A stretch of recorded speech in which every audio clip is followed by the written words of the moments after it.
So there's one woman tonight who's going to share with you her amazing story. I had the unique opportunity to meet her 3 years ago when she came to one of our success summits. She left fired up. I didn't know her story, but we became fast and friendly Facebook friends. And over a series of months, I better understood who Kara Burns is. So when thinking about tonight and celebrating 21 years of being bold, I can think of nothing better to do than to fly here from Denver, Colorado. I love you, girl. I'm proud of you more than you'll ever know. I think you are the smartest, kindest, most loving, courageous, bold woman I've ever met. And tonight's your night, Kara. Welcome to New York City.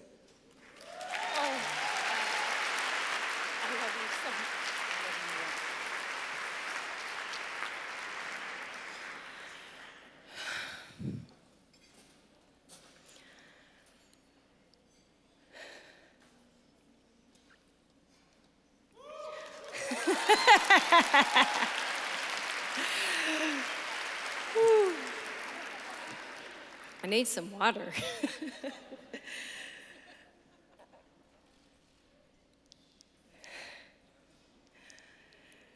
I've spent the last 2 months picturing what a room full of 800 people look like, and I think Joy Gordon might have been fibbing me a little bit because y'all look like 1,500. Whew. Speaking of Joy Gordon, I want to thank her and Angela Williams for asking me to speak this evening. It is an honor, and it's a total honor to stand on this stage and represent Dress for Success. And I'd also like to thank Amara Martin and Gloria Padilla with Dress for Success Denver, because without their dedication to women like me, I wouldn't be standing here right now. And lastly, Adriana Papel, team, and Janie Berkman. Oh my gosh. Can't thank you enough for, you're my favorite. I don't know what your name is, but you are my new best friend. What's your name? Thank you. Whew. We can go on. As I look out at all of you in attendance tonight, I wonder what brought you here this evening. And I also wonder if you can understand what Dress for Success is doing in communities like mine, the city of Denver, and all over the world, actually. Dress for Success completely changed my trajectory.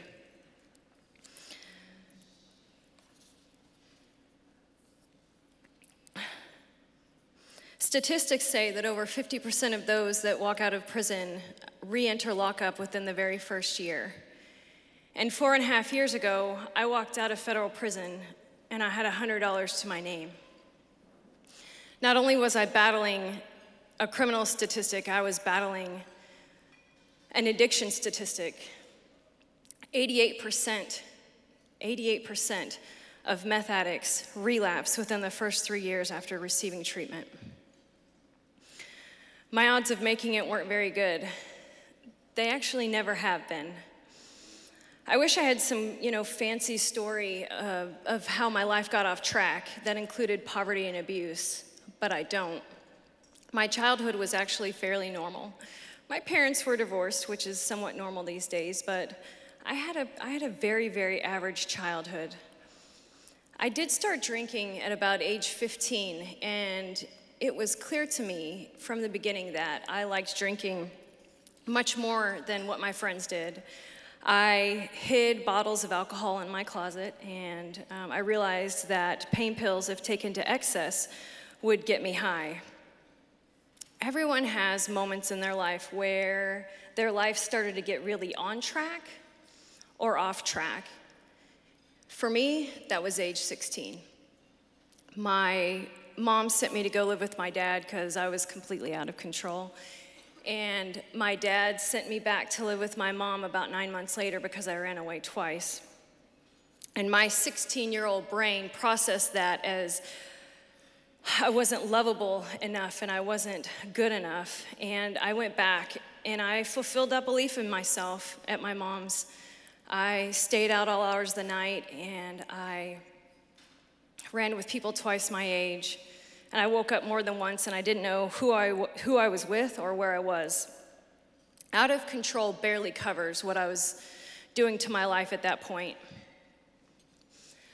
I have an excessive nature, whether I'm immersed in something positive or negative. I'm focused on outcome and results. So I went from taking pills and drinking to excess in my teen years to shooting meth in my 20s. Yeah, I said shooting methamphetamine.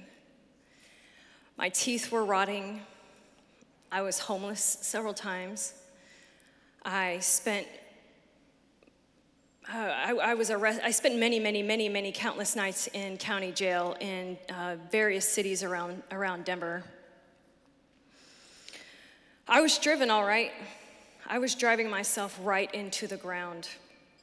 Absolutely nothing prevented me from getting high. Every time was worse than the last. And by the time I was 33, I found myself indicted by the federal government for conspiracy to distribute methamphetamine. The mandatory minimum in my case was 10 years in federal prison.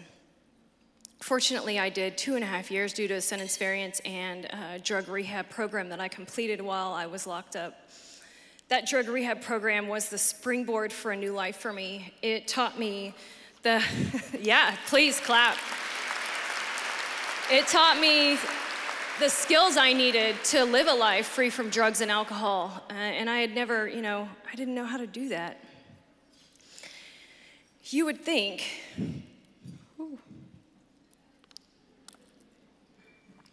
being released from prison is exciting. It's not. It's absolutely terrifying.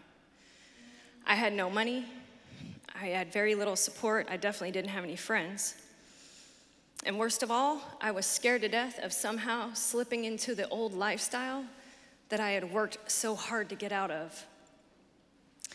Very shortly after being released from prison, I was introduced to Dress for Success Denver.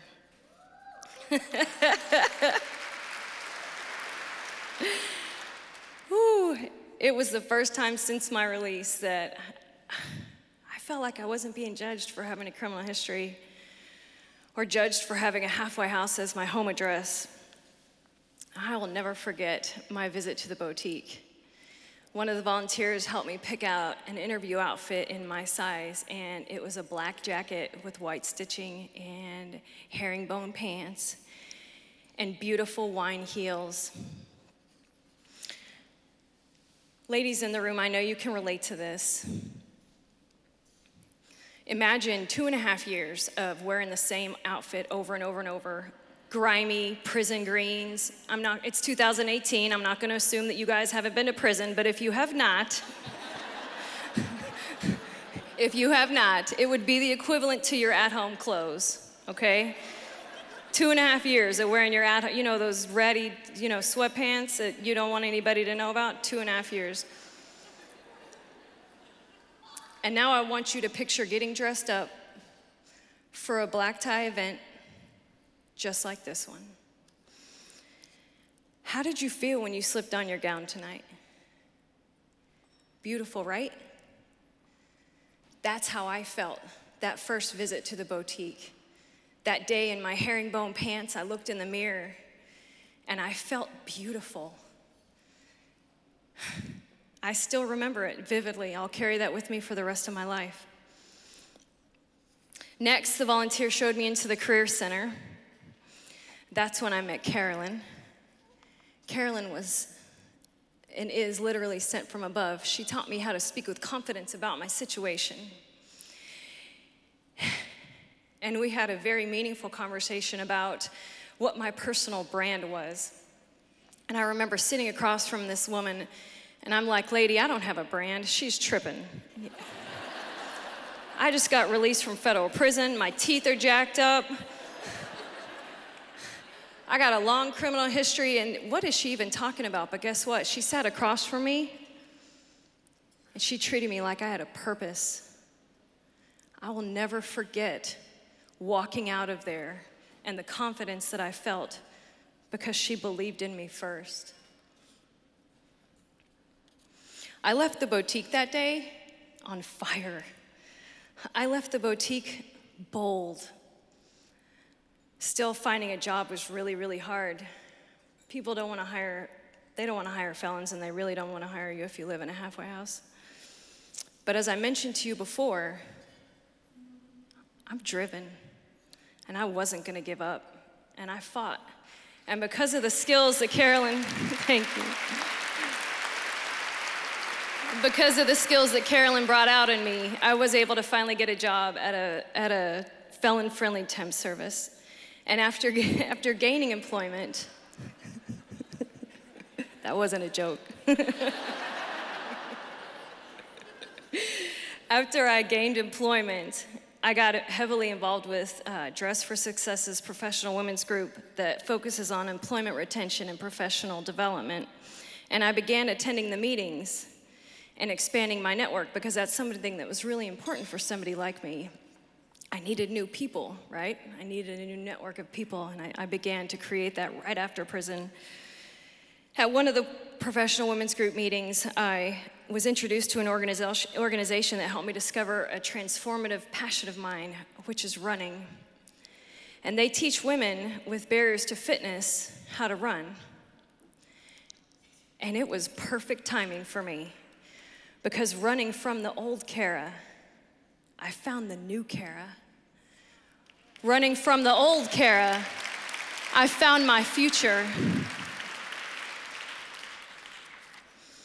I now sit on the board of that same organization, and I get to give back some of what I've been given through running, and it's an honor to be able to do that. You guys are so kind, thank you. Today, my life is completely different than what it was 7.5 years ago when I got federally indicted. Completely different. Recently, I was sent a picture of the day that I got indicted, and I look at that woman in the picture and I don't even recognize her. She has sunken-in cheekbones and vacant eyes, and she has no belief in herself. And I look at that picture and I look in the mirror, and it's two different women. Two completely different women, and I owe much of that success to Dress for Success. Dress for Success introduced me to my current employer, Work Options for Women. We're a nonprofit. Dress for Success also introduced me to Dr. Lee Weisbard, the special dentist who fixed all of my dental problems. She was this, whew, she changed my life. I also received financial assistance through the Access Scholarship through Dress for Success, and I've been able to continue my education, and I'm really proud to tell you that I'm almost a junior in college with a 3.94 GPA. Thank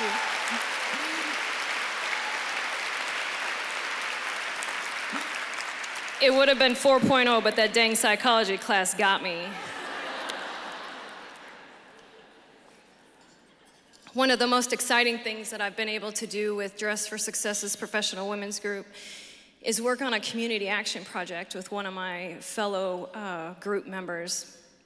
And it was such not only a neat opportunity to give back and to serve in my community, but we raised $3,000 to help these women living in this halfway house. And it was wonderful. I was able to lean in as a leader, and through that experience, I gained a friend for life. That woman is a very, very dear woman to me. It is almost impossible for me to count the many, many, many, many people who have helped me on my journey to a new Kara that have come in contact through Dress for Success, because there's so many of them. There is one woman, though, who has made a great investment in me, and she's here this evening, Miss Bethany Frankel.